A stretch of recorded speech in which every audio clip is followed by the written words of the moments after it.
Low. Get Low. What was the story behind Get Low? Because that record blew. I don't know if you knew it, but that record blew. That record blew the roof off clubs in New York. Like, and I mean, I know you usually focused on down south, but that record did major damage in New York, and it's again another club state.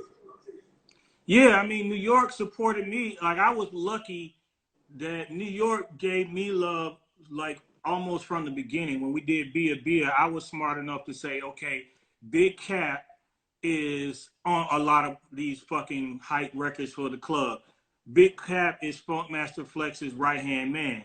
And Big Cap is a fucking good stand-up dude. Let me holler at Cap, see if he'll get on this record. This will help me break New York. People don't realize whatever I do, I'm very, very strategic. It's not a fucking accident.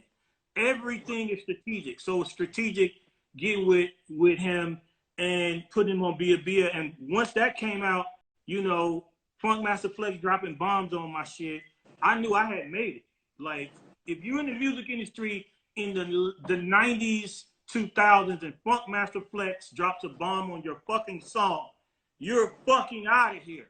So it started, you know, with that. New York started to give me a lot of respect and so much support. And then, yeah, later it Get Low, like all of my shit. I mean, all the way down to going to Summer Jam and me, a nigga from Atlanta, destroying everybody. Like, bringing everybody out on my set before DJ Khaled did it. I was the motherfucker who I remember that. Choreographed the best set 2 years in a row, you know, bringing Fat Joe out, bringing fucking Damian Marley out, bringing Daddy Yankee out. Nobody in the history of Summer Jam did what I did in those 2 fucking years. Ice Cube, you know what I mean? Like, nobody. And if you don't fucking believe me, y'all go do your research. Go look it up on fucking YouTube. But yeah, New York showed me a lot of love, and Get Low came from me just being in the studio, and me and Yin Yang Twins was cool. Like, I was working on the album. I was like, let's do some shit. So the beat I had done, like, I found the session. It was the late 90s. It was like 98.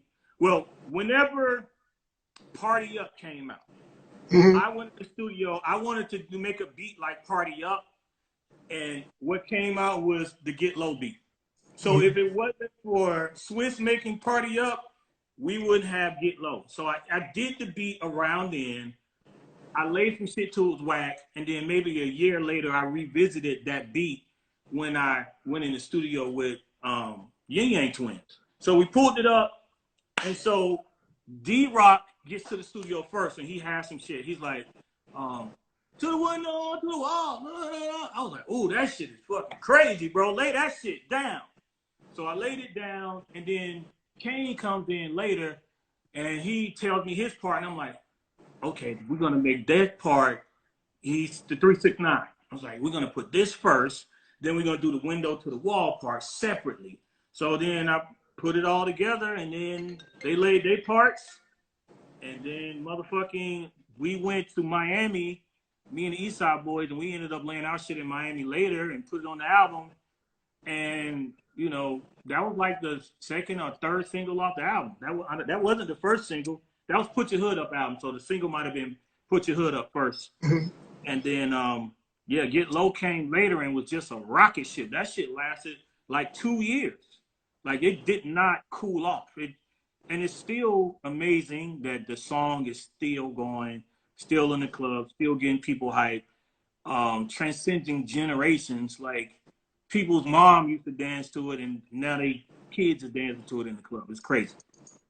I mean, you have to look at the amount of blessings that you get when you get one of those, because there are people that never get those kind of records that are good. The records that we're talking about that we have, those are DJ, those are savior records. Those are records that when you're dying and you don't have a direction, you go to those records, because you know those records are going to give you, they're going to give you 3 or 4 minutes to try to figure out what direction to go in. And that is what saves a DJ's life at some point. The 2 phrases that you said, that you have, okay, what? what was the reason that you did them? Where did they come from? So those are just what we call crunk tracks or hype tracks. So when me and the East Side Boys would do a record, we might be in the background going, what, and that's just basically the motherfucking, like if you're in the club and it's a group of dudes hyping each other up, what, it basically comes from the club. Everything we did came from the club. So we put that on the record to hype the songs up. Yeah. So same shit with yeah. But when I went in to do I Don't Give a Fuck, and the beat came on when I was getting ready to record, dun, dun, dun, dun, first thing that comes into my head is, okay. Hey. Oh shit. Let me do that again. Dun, dun, dun. Okay. I'm like, let me just keep doing it. Okay. And that stuck. And yeah, it just came as yeah was a, like I said, a background track, but it was also just like an exclamation point. Yeah, like get hype, motherfucker, or turn up. Like all of that shit is just ad libs, man. It's crazy that ad libs become like a staple. And I gotta shout out Dave Chappelle for noticing that I did that shit on songs, and he made it even more relevant to people because then he did the skit. And now I'm forever in history for doing those 3 words. Yep. I mean, that's it. Oh. What? Come on. Here we go now. Same thing. Yep. Yeah. It really is just ad libs. And you get programmed with those ad libs so much that it just becomes a part of the whole shit. Right. The last thing I want to ask you, because it's something that for me, I was fighting with for a long time, but now that I saw you do it, I'm definitely gonna rock with it. Because I was looking through the news and just looking at all kinds of stuff that anytime I'm Googling somebody, I'll go with stuff that I know, I'll look at the news, whatever. And I was seeing that you did the PPP program, and I didn't do it. I didn't do nothing. I didn't do PPP. I think I actually did do the SBA loan, the SBA $10,000 grant, which I'm waiting for. They're processing my application now, but I didn't do it for a while. What was your reasoning on doing the PPP? And did you feel like people were angry at you for doing it? And people, if you don't know what the PPP is, it's the Payment Protection Plan. And if you have a company with people, you can get a loan that if you give it to your employees, the loan is forgiven, correct? It's supposed to be, but we don't know. They're changing the rules, here and there, like over it. Like we don't know for sure. It might just be a loan. I might have to pay it back. You know what I mean? But they're playing around with the shit, so we don't know yet. Initially, it's supposed to be something that's given. You don't have to get it back. You take care of whatever.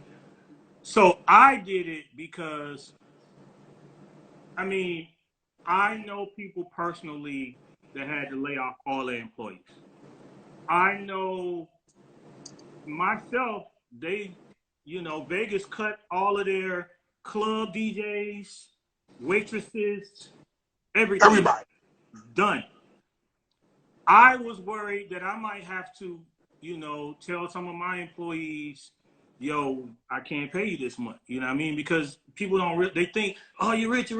But if you just keep paying money out, that drains your money if it's no money coming in. Yeah. So it's a way. None of my employees have been without a paycheck. I had to pick up a new employee because of all of the streaming stuff that I'm doing. I dived into the streaming world and really and learned and perfecting the technology of being a streaming DJ. So it's cost involved with that as well as another employee. So to put it simply, I did it so my people could be straight, so I don't have to lay anybody off. Like I know somebody personally that laid everybody off. And like I said, I myself was let go in Vegas. Every DJ that has a residency in Vegas done, you know, and they'll renegotiate whenever they think Vegas might be possibly coming back. I didn't get any negative feedback because I didn't get no $5 million loan. You know what I'm saying? Right. Mine is a drop in the bucket compared to what some other people got. It helps, but it's not like the greatest amount of money in the world. You know what I mean? So like I said, I'm able to keep everybody down with me employed without any issue. I mean, you know something? I was against it. And then when I saw what you did, I said, you know something? It's not our fault. We didn't ask for this. It's not like we woke up and said we don't want to work. We don't want to get busy. Yo, you know something? He did it. You know something? I'm going to look into that too. So I'm definitely into that. Speaking of streaming, what do you think that streaming is going to be the move of the future? Do you think that from now on, we're just going to do a show from our crib and charge people? Do you think that that's going to be the next move? I think it's going to be an aspect of it because how many people you see sometimes or talk to when you're out in the club, they're like, I don't even really like going to the club. So it's a large percentage of the population that don't like going out that can now, like if you look at my sets on tonight, ladies and gentlemen, if you're out there, 7:45, right? LilJonLive.com. Yeah, 10 p.m. But I create a virtual, a world where it looks like I'm in the club. The music feels like you're in the club. The visuals feel like you're in the club. So the club is going to never die. You know what I mean? When people, like I saw Bow Wow, I was watching him last night. He was in the club in Atlanta and the club was on fire. I'm like, it's just people in the club with masks on and shit now. Like people are going to the club with masks on and people without masks and people like, the club ain't going nowhere, but it creates another alternative. Another lane. You know, people love to have kickbacks. People love to have house parties. So you can have that experience without even going to the club. So I dived head first and learned all of the technology. I streamed about 4 platforms: Twitch, Periscope, Facebook, and YouTube. I streamed to all 4. So you pick your poison, which one you want to watch on. And with technology, you can put it up on your TV. So, it's high definition. It's a great feeling, but the club is not going to ever die. People need that social interaction in a large group as well as small groups. So it's just, like I said, just going to give you a different aspect. It's just like ordering groceries now. Like, I don't go to the grocery store. I used to love going to the grocery store. I know people like, huh? I used to love going to Costco. It's just like doing regular shit is fun when you're out in the airport all the time and flying in front of thousands of people. It's cool to just be by yourself in the grocery store, just looking at shit and shopping. Oh, maybe I'll cook this tonight. Oh, whatever. Being a regular motherfucker is fun. So I used to enjoy that, but now I'm not going to the fucking grocery store no more. Instacart. I Instacart all my shit. And then, like, I found one of the businesses that used to supply all of the fresh food to restaurants. I'm ordering my meats from them. So it's farm-raised vegetables, like locally grown vegetables and, fresh meats. It's not grocery store shit. So if I need something from the grocery store, I get it from the grocery store. But all the other stuff, I get from the fresh place. So, yeah, basically, to say that, I mean, like, people are changing the way they do things now. So it'll never be the same, but it's cool that we got different shit that we are doing. 100%, man. Thank you for coming through. And just the last thing, I'm going to just give you a comment. And I know from both going to China, that 30% of the club in China has masks on in the club. If you get on a plane in China, 40% of the plane can have a mask on. We're just learning this in the West now, but this kind of thing has been in the East for many years. I'll talk to you later, bro. We'll talk about a bunch of other stuff. I'll catch you later, bro. Be safe. That's my brother, Lil Jon, right there. Thank you. Fatman Scoop.